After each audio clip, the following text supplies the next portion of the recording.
Look, I opened this jar of rotten baby food, and well, a butterfly came out. Now, I will warn you. I'm a bit of a space nerd. Ah. So that's a deep rabbit hole. Everything's subjective in space. Welcome to the Comedians and Elevators podcast. I've got my guest, Sam Hawkins. Sam, say hi, introduce yourself, and tell us a little bit about yourself. Hello, everybody. Like he said, my name's Sam. I'm a YouTuber at heart, but I'm also a actor, director, film writer, author, all the above. Very cool. Very cool. Well, Sam, are you ready to get into it? As ready as I'll get. Listen, to my regular listeners, I know you don't like when at the beginning of these conversations I ask you to subscribe. None of us like it. I don't like saying it. I don't like it being in here. But it's frustrating. You know what else is frustrating? It's also frustrating when I look in the back end of the YouTube channel and I see that 56% of you that watch frequently haven't yet subscribed. And I know this because I see it in the comments section. You say things like, I didn't know I didn't subscribe. And that's actually what fuels the show. Basically, it's like you're making a donation to the show. So that's why I ask all the time, because it enables us to build and build and build. And we're going for the long term here. Hit the subscribe button and we'll continue to build this show for you. That's my promise. Thank you to all you guys that do subscribe. It means the world to me. So the whole point of the podcast is to compare and contrast the comic versus the comedian. So I define the comic as any person telling funny jokes versus the comedian who's a funny person telling any jokes. So Sam, would you agree that you start as a comic and evolve into a comedian? I can agree with that. Okay. I, yeah, yeah. Uh, well, I was just going to say the first question is about the role of persona in comedy. So how much of the comedian's voice is a character versus the real self? Ooh. Well, I think that depends on the comedian itself. Mhm. I was thinking about it. I listened to a couple of the episodes and thinking about it. My two favorite comedians would be Bobby Lee or Andrew Santino. Okay. And it's actually perfect because I think Bobby Lee has a persona. He acts as the jokester, the oddball. And I don't think his is completely, I think he puts on a persona, but Andrew, I think he just acts the same. I think he's always like that. So Okay. So then, I would say it depends. okay. So, but does authenticity matter or is illusion part of the magic? I think I think illusion is part of the magic, but not all of it, if that makes any sense. Okay. So what part's missing? I didn't think about it that much. That you All threw me right. for a loop. But I do think you got to have some authenticity. I don't think you can be a completely different person. I think that kind of breaks down your community if you are two separate people. Right. No, they don't know which one you're looking at until they do, right? Right, right. All right. So punching up versus punching down. So where do comics versus comedians stand on this? But let me put it in some historical context. Did a jealous medieval prince become the first comedian by killing the court jester? Mm, that's a that's a tough one. I is So I guess the question is did this happen? Is this a real fact? I would think that it would be. I would I'm kind of stumped on that one. That is a I'm lost. Okay, so would you say that the audience agreement with the comedian is a form of permission or alignment? Yes. I would say that a lot of comedians will kind of ease into certain jokes or certain bits Hmm. with a lot of crowd work. I think before they start easing in with this joke or this joke, they'll point out to the crowd. I think Matt Rife, if I'm not butchering his name, I think he does a really good job at that with crowd work and then going into his jokes so he knows who his audience is and what he can and can't say, what is and is not funny.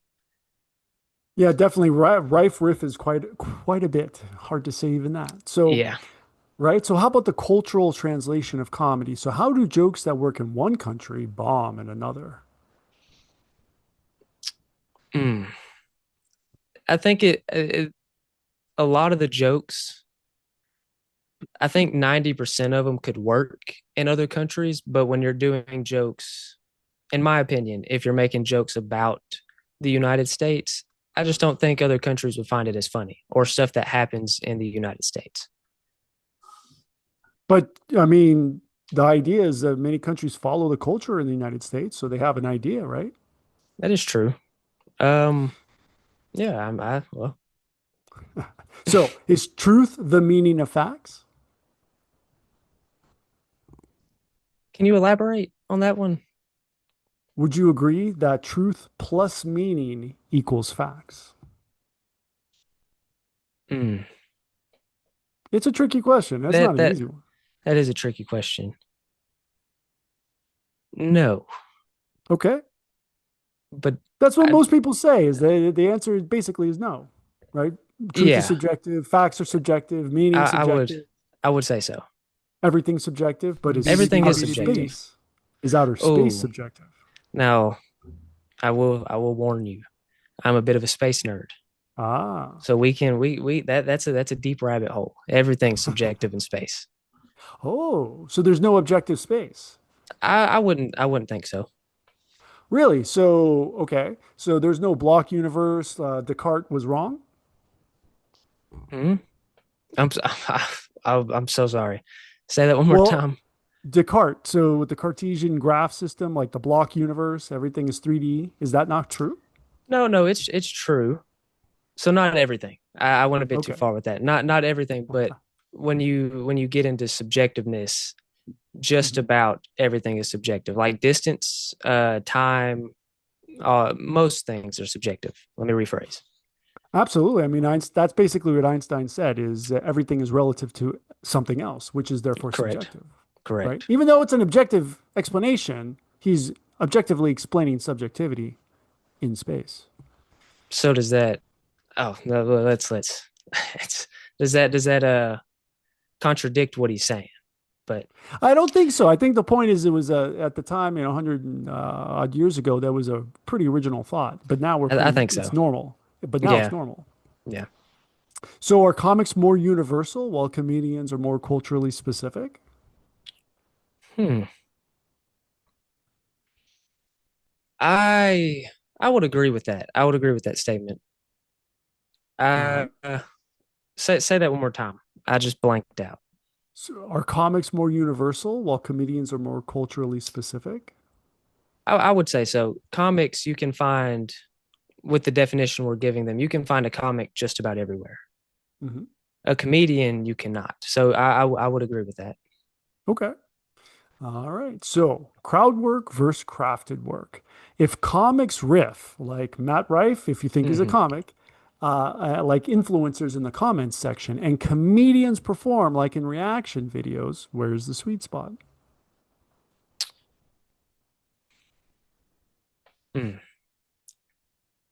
There, and I don't know. This might be a hot take. I don't know if there is a sweet spot. I don't think you can meet in the middle with that. I think I do think crowd work can get. I think crowd work is really good, but I think you can do too much of it. Hmm. And crafted work, I feel as if you can't do too much of it, but there's only so much you can come up with that somebody else hasn't already said or somebody else Ah. hasn't already come up with. So, like news scenarios in the world that happen, news in particular, maybe, the aliens are real. Would that not be new material? Aliens being real, I don't think that would be new, New material, but that it became a fact. Like right now, it's technically not a fact. Or technically. is it? Or is it, right? So, I think there's that's something. that's a long conversation to have. Some people believe, some people don't. I personally think that they do. So That's you could have a 45-minute set oh yeah. on if aliens are real or not. And I think it would be pretty original. So the okay, I see what you're saying. The originality would come from if you did just crowd work with that. Okay. I think if you were to write out if aliens were real with jokes, eventually you're going to be taking other people's stories or other people's encounters and making Hmm. the jokes. I could see the encounters for sure. Like you're kind of making fun of it unless you have your own encounter, if it's true or not, right? So yeah, I don't know. I'm working with that one. I think there's some original material in that. So what happens when a comic leans too much into crowd work? Hmm. Um, honestly, for me personally, too much crowd work, it can kind of get a bit dull, a bit boring. Because now you're just having conversations with people. Now it's just a podcast. Now it's just publicly talking. Hmm. It's not really a comedy set. If you now crowd work can be really funny. You can do really good with it. Like I had said, Matt Rife can do really good at it. Hmm. But I think you can do too much with it. And at some point it kind of dulls out. It dulls out, dulls the senses. So what about when a comedian gets heckled? Hmm. It How bad is the heckling? Right? That's what we're going to go with. I mean, two scenarios. One, he can't handle it, and the second one, he handles it just fine. The well, you got me. Hmm. You're getting heckled right now. Is that what it feels like? That is what it feels like. No, Okay. there's certain situations I feel that if a comedian, I watched a video not too long ago of a comedian getting heckled, and there wasn't much you could do with it because then it Hmm. would turn physical. The person was really drunk. The person was Uh, so that's also situational. that sounds like it was at a bar. That wasn't actually at a comedy club, was it?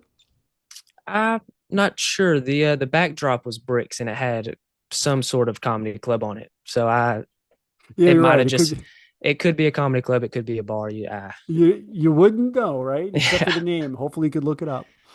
All right. So, very important question: advertising and self promotion. Who advertises themselves more, the comic, the comedian, or the magician? You know that place where you're not conscious and you're not sleeping either? That's your power bill to the electric company. Right here. I want us to be here with free energy, where the Wardenclyffe Tower meets the Eiffel Tower. But that's not where we are. We are here, where you've got the utility and you've got residential solar. Between these two, we know which one saves you money. This is where we can go in the meantime. But this is where I want us to be now, and this can be done now. So let me deputize you to represent DOSE, Department of Solar Efficiency, and let's get on the podcast and get the message out today. See you soon. The magician. You threw another one in there. Um, Absolutely. I would say if we're going off the basis that a comic is anybody telling funny jokes, Hmm. I would say the comic would self promote more Okay. with them not being. Some comedians can be famous, or not comedians, comics can be famous, Hmm. and some of them not be. So you gotta. I feel the comics there's more not well known ones, so they don't have a publicist or anybody self promoting. Right. I personally self promoting is the best way to do it. Well, you're in Now control you are, at that point. and I don't know about a lot of other people. I promote just about everything I do myself, Hmm. and it works. Some most of the time, sometimes it doesn't. But let me ask you something. What is the Hmm. magician? What, so the point of the question, the reason why I bring it up is because now I think we're seeing, and it's happened in the past, is that magicians are doing comedy as well. And so, right, there are pure magicians and there's pure comedians. But now I see on Netflix in particular that this is popping up. So really, I'm bringing it in because I want to know what's going on there. I was not aware of that. I haven't seen many magicians on Netflix. Oh, That's yeah. Last month I think I saw for the first time. I was like, "What? This is now, as they have the stand up things and they advertise it as stand up, but it was really a magician. I mean, he was doing Hmm. straight up magic, crowd work magic, bringing him on stage, the whole 9 yards. But he was funny as well, so it was pretty good. So, is self promotion seen as selling out, or is it necessary for survival? I wouldn't say it was.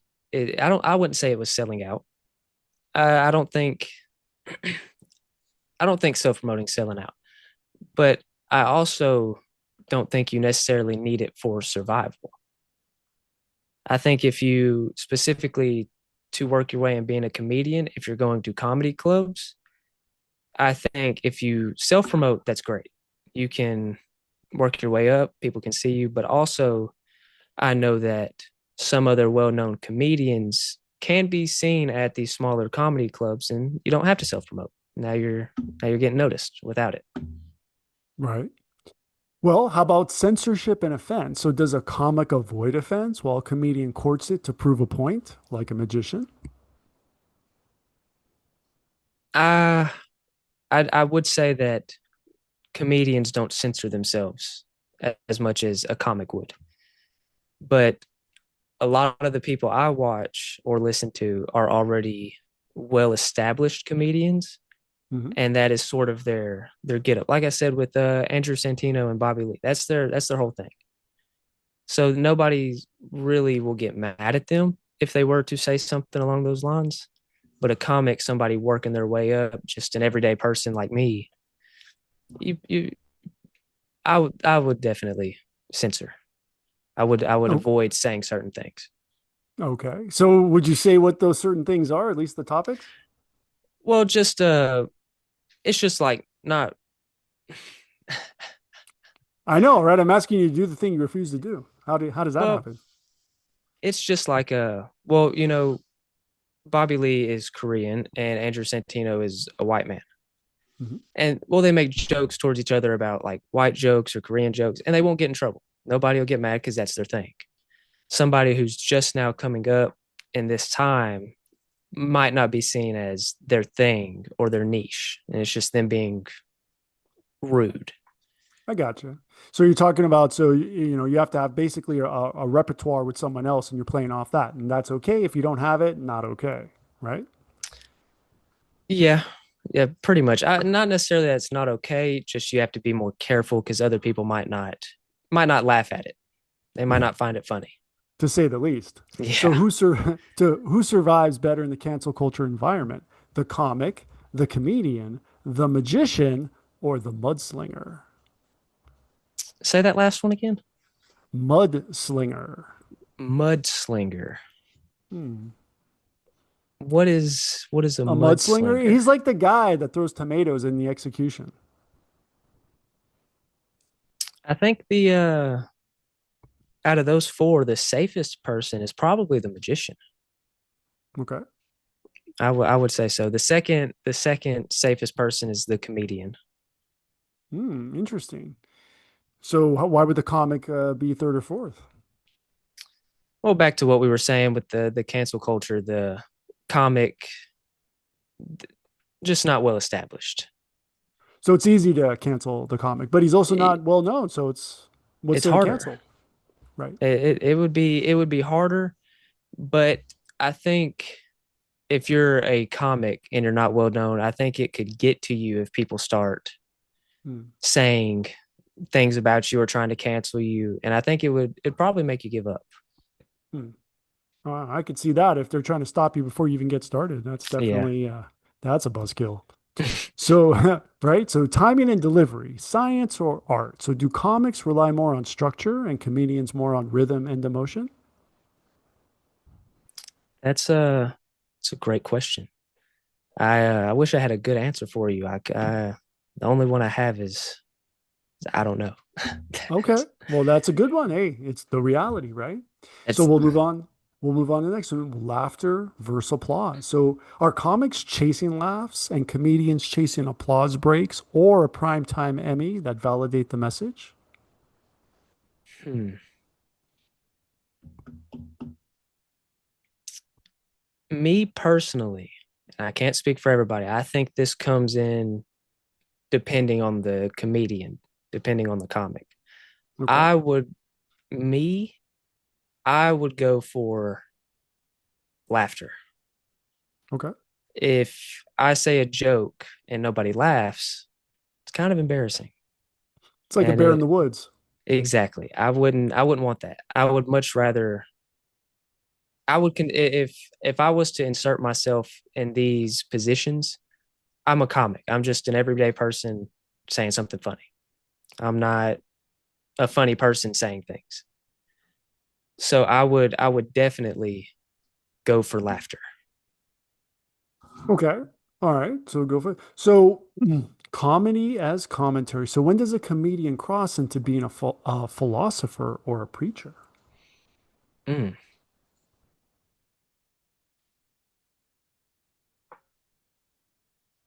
that's hmm. I've never thought of that. I've never I've never really dang. Well, is it good or does it dilute the humor? I think it could help, but there's also a very high chance if you're kind of veering off what you've already been doing, I think it could take a toll on your character or your persona. Okay. I'll take a toll. Well, you want to survive. So are you ready to survive in the multiverse? The multiverse. We're about to enter the multiverse. Are you going to step into out of the elevator into the infinite plane? I surely will. Okay, here we go. So, board game Zoomcast, play versus performance. If comedy were a board game Zoomcast, are you competing as the colorist, adding tone, mood, and shading, or the Foley artist, building punchlines with soundscapes and timing? Mm.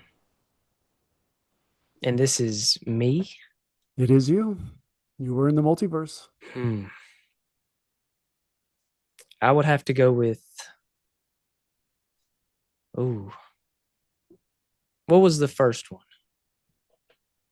Well, let me put it this way. Does comedy work better when it's painted vividly or when it's orchestrated sonically? Vividly. I would Okay. definitely say vividly. All right. So you're going with the visuals. All right. So here in the Comedians and Elevators podcast, we have a tradition where the previous guest asks a question for the next guest.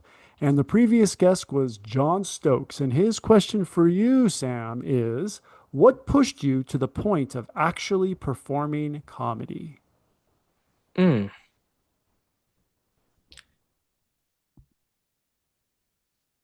Probably being told I could never be funny, if I'm being honest. I just wanted to prove somebody wrong. All right. That's the way to get started. It's like I'll show you, and that's Mm. exactly right. That's And it exactly either that's I either huh? prove them right or I prove them wrong. And what was the result? I think I've proved them wrong for the most part. Nice. That's the way it should be. And then you continue from there, obviously, right? Correct. All right. Last question. Legacy. Who gets remembered? Will the comics Tight Five survive time, or will the comedian's cultural point of view be more timeless? I would say the comedian's point of view. Okay. Very cool. We'll go with that. So, Sam, where can everybody find you online? All of my socials are Samurai Sam. Okay. That it was just a name. I was trying to Yep. find something that rhymed, and I quite enjoy samurai, so it just kind of clicked. Samurai Um, Sam, sticks in the gut. I can't get that knife out of my back yet. it's on Instagram, YouTube, TikTok. That's about it. All right, very cool. Well, Sam, thank you so much for being my guest. And for everyone, please like and subscribe, and we will see you in the next one.